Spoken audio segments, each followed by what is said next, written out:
तवे पर पसंदों की ये रेसिपी इतनी ज़्यादा मज़ेदार बनके तैयार होती है। अगर आपने एक बार अपने घर की दावत में इसको बना लिया तो मेहमानों को बहुत पसंद आएगी। तो आज मैं आपके लिए लेकर आई हूँ बारबेक्यू पसंदों की रेसिपी, जो हम तवे पर बना के तैयार करेंगे, जो खाने में बहुत ही ज़्यादा मज़ेदार, नरम, मुलायम और मुँह में घुल जाने वाले पसंदे बनकर तैयार होते हैं।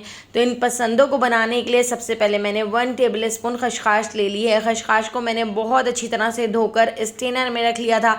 उसके बाद मैंने अखबार पर बिछा लिया था। खसखस में बहुत ज़्यादा मिट्टी होती है, इसलिए खसखस को धोकर ड्राई करके आपने मिक्सर ग्राइंडर में ऐड करना है। इसके साथ ही 10 से 12 बादाम भी हम मिक्सर ग्राइंडर में ऐड करके इन दोनों चीज़ों को पीस लेते हैं। इन दोनों चीज़ों का पाउडर बना के तैयार कर लेते हैं। अब मैंने यहाँ पर एक फ्राइंग पैन ले लिया है। 1 टीस्पून मैंने इसमें ज़ीरा ऐड कर दिया है। 2 टीस्पून साबुत धनिया हम इसके अंदर ऐड कर देते हैं और हाफ़ टीस्पून साबुत काली मिर्चें मैंने इसमें ऐड कर दी हैं। इसके साथ ही यहाँ पर मैंने ले लिया है जायफल जावित्री के 2 छोटे छोटे से टुकड़े। तो इन सारी चीज़ों को पहले हम रोस्ट कर लेते हैं। तो 10 से 15 मिनट लो फ्लेम पर आपने इन सारी चीज़ों को अच्छी तरह से रोस्ट कर लेना है। जब इनके ऊपर बहुत अच्छा सा कलर आ जाए तो उसके बाद आपने लो फ्लेम पर ही इसके अंदर ऐड करना है 1 टेबल स्पून डेसिकेटेड कोकोनट, यानी पिसा हुआ खोपरा या पिसा हुआ नारियल हमने इसमें ऐड कर दिया है और इसको भी लो फ्लेम पर 10 से 15 सेकेंड मैंने रोस्ट कर लिया है। तो इन सारी चीज़ों को अच्छी तरह से रोस्ट करने के बाद मैं इसको भी मिक्सर ग्राइंडर के अंदर ऐड कर देती हूँ। जिसमें हमने खसखस और बादाम पीसे थे तो उसी के अंदर मैंने इसको ऐड कर दिया है और इसको भी हम पीस लेते हैं। इसका भी हम बारीक पाउडर बना के तैयार कर लेते हैं। तो देखिए यहाँ पर पाउडर बनकर तैयार हो चुका है। इसके साथ ही इसी मिक्सर ग्राइंडर के अंदर मैं ऐड कर देती हूँ 2 टेबल स्पून चने। तो मैंने यहाँ पर भुने हुए चने लिए हैं, इनके छिलकों को रिमूव कर दिया है। तो चने ऐड करके चनों को भी हम इसके साथ ही पीस लेते हैं। इस तरह से पीसने में आसानी होती है और सारी चीज़ें बिल्कुल बारीक इस तरह से पाउडर बन जाती हैं। इन सारी चीज़ों को पीस कर साइड पर रख दिया है। इसके साथ ही मैंने यहाँ पर पसंदे ले लिए हैं। तो मैंने यहाँ पर आधा किलो बीफ के पसंदे लिए हैं। बीफ के जो पार्चे होते हैं वो हमने यहाँ पर इस तरह से ले लिए हैं। तो इसको मैंने एक बड़े बर्तन में इस तरह से फैला कर रख दिया है। इसके अंदर मैं ऐड कर देती हूँ 2 टेबल स्पून लहसुन अदरक का पेस्ट और इसके साथ ही यहाँ पर मैंने ले लिया है कच्चा पपीता। तो कच्चे पपीते को मैंने ग्रेट करके फ्रीज़र में रख दिया था। तो 2 टेबल स्पून ही हम इसके अंदर ऐड कर देते हैं कच्चा पपीता। तो कच्चे पपीते से हमारा जो गोश्त है वो बहुत ही जल्दी टेंडर हो जाएगा और इन पसंदों को बनने में ज़्यादा टाइम नहीं लगेगा। इसके साथ ही 1 टीस्पून मैंने इसमें नमक ऐड कर दिया है। हाफ़ टीस्पून हल्दी पाउडर ऐड कर दिया है।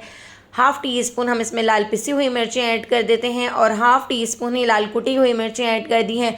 तो नमक और मिर्चें आप अपने टेस्ट के हिसाब से ऐड कर सकते हैं। इसके साथ ही हाफ़ टीस्पून पिसा हुआ गरम मसाला ऐड कर दिया है। 1 टीस्पून भर के पिसा हुआ धनिया ऐड कर दिया है और 1 टीस्पून ही कश्मीरी लाल मिर्च मैं इसमें ऐड कर देती हूँ।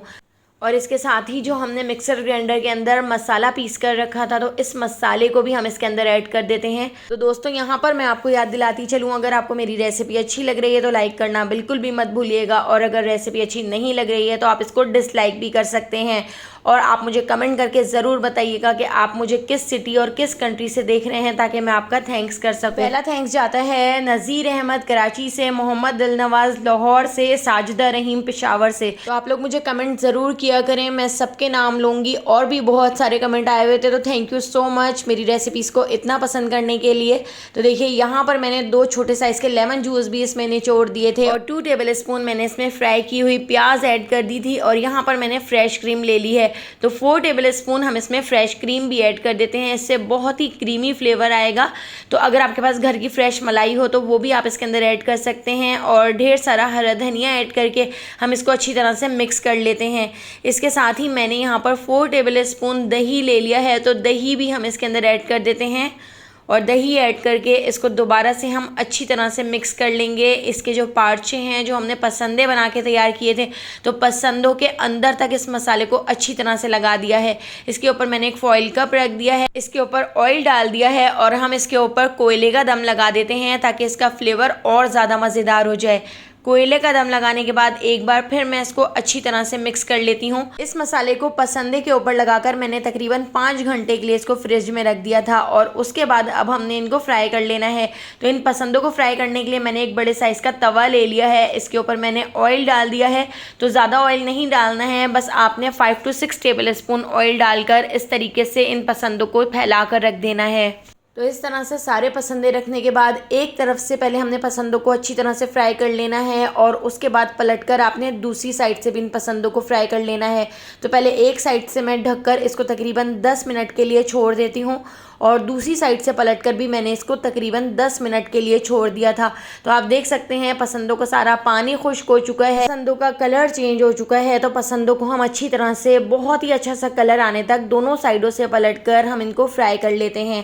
तो देखिए यहाँ पे हमारे पसंदे फ्राई हो चुके हैं। यहाँ पर मैंने बटर ले लिया था, बटर के अंदर मैंने हरा धनिया बारीक कट करके ऐड कर दिया था और यहाँ पर हम इस तरह से बटर और हरे धनिया का तड़का इसके ऊपर लगा देते हैं। बारीक गोलाई में कटी हुई हमने इसके ऊपर प्याज ऐड कर दी है और इसके ऊपर आप थोड़ा सा बारबेक्यू मसाला या टिक्का मसाला स्प्रिंकल कर लीजिएगा या आप इस पर थोड़ा सा चाट मसाला भी स्प्रिंकल कर सकते हैं। पूरी पराठे के साथ बारबेक्यू चटनी के साथ ये पसंदे खाने में बहुत ही ज़्यादा टेस्टी लगते हैं। तो एक बार ज़रूर ट्राई करके देखिएगा। रेसिपी पसंद आई हो तो लाइक, शेयर और सब्सक्राइब कर दीजिएगा। बेल आइकन के नोटिफिकेशन को ज़रूर ऑन कीजिएगा। फेसबुक, टिकटॉक या यूट्यूब पे देख रहे हैं तो मेरे चैनल को फॉलो करना बिल्कुल भी मत भूलिएगा। तो आने वाली वीडियो तक मुझे दीजिए इजाज़त। अल्लाह हाफ़िज़।